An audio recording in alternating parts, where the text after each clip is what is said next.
Hello everyone, very good evening. Welcome to Olive. My name is Varsha Dhiman, and in this particular session, I'm going to tell you about 15 must-do government schemes for NABARD Grade A examination. As you all know that there are so many questions that usually appear in NABARD Grade A examination from government schemes, and these schemes are very important. See, there are different ministries and they all launch different schemes related to different objectives. तो हम इतने सारे schemes का compilation last moment तक हमारे पास हो जाता है, लेकिन कुछ ऐसे scheme है that is must कि इनको आप skip नहीं कर सकते because there are chances of having questions from these schemes in your phase 1 and phase 2 as well. So here in this particular session, firstly I'll tell you the most repeated schemes from the last few years जो कि exam में आपके देखने को मिली है, and after that I'll provide you a list of 15 government schemes that you should not miss if you are targeting for NABARD Grade A examination 2025. Please like and share the session as well and subscribe to this particular channel so that you will not miss anything that is important for your preparations. Okay, so let's start our today's very important discussion. Before that, subscribe to our YouTube channel so that you will get the notification of all the classes as well as install our application. Register yourself on the application of Olive Board so that you will get the access of YouTube classes PDF, and as well as batches will be visible to you. You can enroll in the batches and start your preparations with us. Okay, so let's talk about the most repeated और जो आपके कुछ last years में scheme related questions पूछे गए हैं. So these are the schemes जो कि लास्ट ईयर में पूछी गई है, जैसे कि आपका सरल सुरक्षा बीमा योजना, नेशनल पेंशन स्कीम, प्रधानमंत्री कौशल विकास योजना, mission of integrated development of horticulture, प्रधानमंत्री फसल बीमा योजना, प्रधानमंत्री मत्स्य संपदा योजना, प्रधानमंत्री विरासत का संवर्धन योजना, नमामि गंगा प्रोग्राम, प्रधानमंत्री जनजातीय उन्नत ग्राम अभियान, प्रधानमंत्री जनजाति आदिवासी न्याय महाअभियान, समग्र शिक्षा अभियान, मिशन वात्सल्य,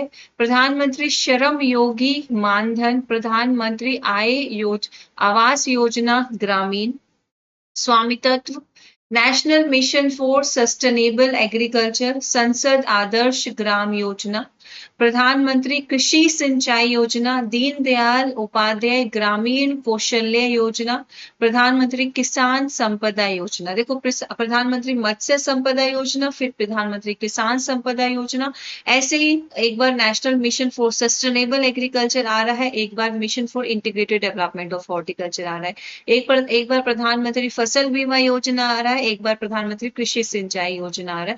तो आप एक कनेक्शन देखो कि एग्जाम में आपको क्वेश्चन मिलेगा related to different ministries, but कुछ ऐसी स्कीम है जिनका अगर फ्रेमवर्क आपके माइंड में ऑलरेडी सेट है, तो जो न्यूली लॉन्च्ड स्कीम होती है आप उनका बेसिक अच्छे से समझ पाते हो और आपको आंसर फ्रेमिंग में भी वो हेल्प करता है. अगर हम फेज 2 की बात करें, ठीक है, राष्ट्रीय ग्राम स्वराज योजना, अब दीनदयाल अंत्योदय योजना नेशनल रूरल डेवलपमेंट मिशन है, दीनदयाल अंत्योदय ग्रामीण कौशल योजना है, प्रधानमंत्री आवास योजना ग्रामीण है, प्रधानमंत्री आवास योजना अर्बन है.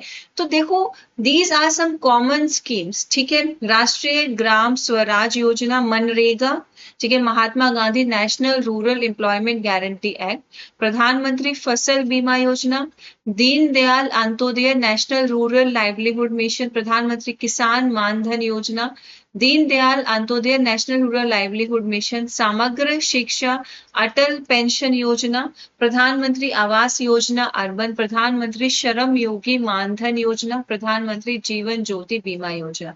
तो ये कुछ स्कीम्स हैं जो पिछले कुछ सालों में देखी गई. इसके अलावा अगर हम लिस्ट देखें तो कॉमनेस्ट ऑफ द स्कीम मैंने आपको यहाँ पर बता दी है. अब आपको मैं वो कौन सी 15 स्कीम है जो आपको स्किप नहीं करनी चाहिए, ठीक है। तो जब भी हम नाबार्ड ग्रेड ए एग्जामिनेशन की बात करते हैं, हमारे दिमाग में एक चीज आ जाती है कि फेज 1 होगा, फेज 2 होगा एंड देन इंटरव्यू होगा। फेज 1 के जो इंपॉर्टेंट मेरिट सेक्शन है, जनरल अवेयरनेस है, आपका ईएसआई है और साथ में आपका एआरडी है। वहीं पर आपके फेज 2 के लिए भी ईएसआई एंड एआरडी मस्ट है और इन्हीं से रिलेटेड आपको सारी स्कीम्स करनी होती है, ठीक है। तो मोरल लेस जो स्कीम्स है वो कौन कौन से स्पेसिफिक डिपार्टमेंट और मिनिस्ट्री के साथ एसोसिएटेड है, प्रपोजल्स और प्रोजेक्ट्स के साथ एसोसिएटेड, जो आप मिस नहीं कर सकते हो। तो आपको एग्रीकल्चर एंड एलीड सेक्टर्स की जितनी भी न्यूली लॉन्च्ड स्कीम्स है यू हैव टू कवर। उनमें कुछ जो मस्ट टू डू है वो I have to provide you now, ठीक है। रूरल डेवलपमेंट की भी लेटेस्ट तो हम करेंगे ही, उसके अलावा मस्ट टू डू कौन सी है will discuss now. Financial inclusion और economy and social issues related भी, skill development and innovation and infrastructure and investment, ठीक है। तो ये 5 जो आपके स्पेसिफिक सेक्शंस हैं, इनसे रिलेटेड जो बेसिक स्कीम है, जैसे हम बोलते हैं ना कि अगर हमें अपना नाबार्ड ग्रेड ए का फॉर्म फिल करना है तो हमारी एलिजिबिलिटी में 21 से 30 साल उम्र और प्लस ग्रेजुएशन होना चाहिए। सिमिलरली अगर आप नाबार्ड ग्रेड ए 2025 के लिए प्रिपेयर कर रहे हो तो ये 5 सेक्शन की ये 15 स्कीम्स आपको हर वक्त याद होनी चाहिए, ठीक है। इनको आप स्किप नहीं कर सकते हो।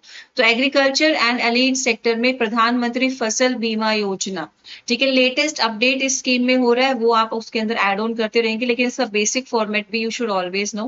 कृषि सिंचाई योजना अभी हमने कवर करा है, इसका पूरा कब ये लॉन्च हुई, किस ऑब्जेक्टिव के साथ लॉन्च हुई, सॉइल हेल्थ कार्ड भी हम कर चुके हैं, नेशनल एग्रीकल्चर मार्केट भी हम कर चुके हैं, राष्ट्रीय कृषि विकास योजना विल डू इन फ्यूचर, ठीक है। तो ये आपकी वो 5 रिलेटेड टू एग्रीकल्चर स्कीम है दैट यू कांट स्किप, ठीक है। ये आपका बेसिक फॉर्म करते हैं एग्रीकल्चर एंड एलीड सेक्टर का, ठीक है। अभी प्रीवियसली आपको mission on integrated development of horticulture आया, नेशनल बैम्बू मिशन। तो इन स्कीम की अगर आपको इन्फॉर्मेशन रहती है ना तो आप इनको कनेक्ट कर पाते हो जो भी लेटेस्टली रिलीज स्कीम है उनके साथ, ठीक है। रूरल डेवलपमेंट के सेक्शन से कौन सी इंपॉर्टेंट स्कीम है, एक तो Mahatma Gandhi national rural employment guarantee act, उसके अलावा श्यामा प्रसाद मुखर्जी आपका अर्बन रूरल और urban mission, national rural livelihood mission, ठीक है, Deendayal Antyodaya national rural livelihood mission पिछली बार भी पूछा गया था। प्रधानमंत्री आवास योजना ग्रामीण 2024 में भी यहाँ से क्वेश्चन आए थे और 2025 में भी कुछ ऐसे स्कीम है जहां से क्वेश्चन आते ही आते हैं। फाइनेंशियल इंक्लूजन में प्रधानमंत्री जन धन योजना, ठीक है, उसके अलावा स्टैंड अप इंडिया स्कीम और डायरेक्ट बेनिफिट ट्रांसफर, ठीक है। तो ये आप कुछ मिशन है that you can't miss.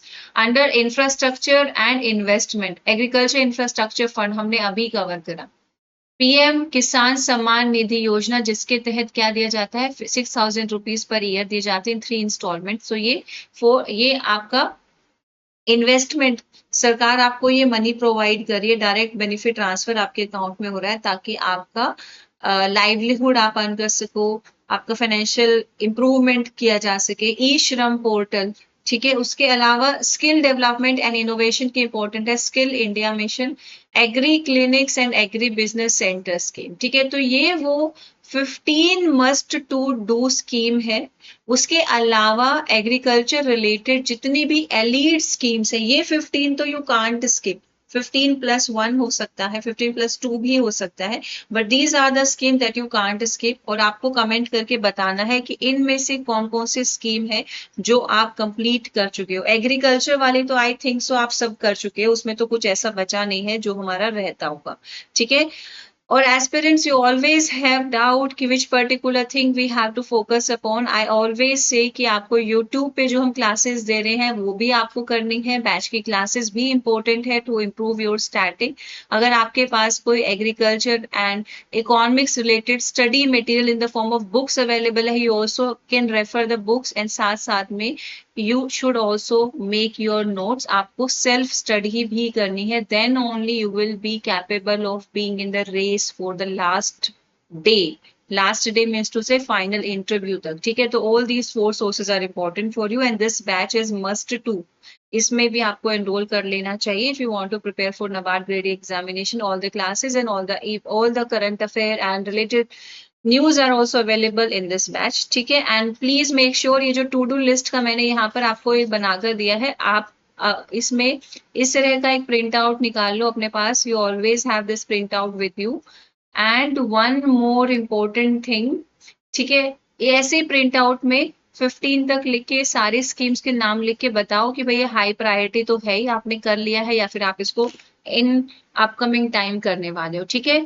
So make sure you have this particular to-do list with you और ये 15 must do schemes आप कर लीजिए. और जो भी doubt and query है please post in the comment box so that we'll discuss about the doubt and query in the next session. For now, bye bye and all the best.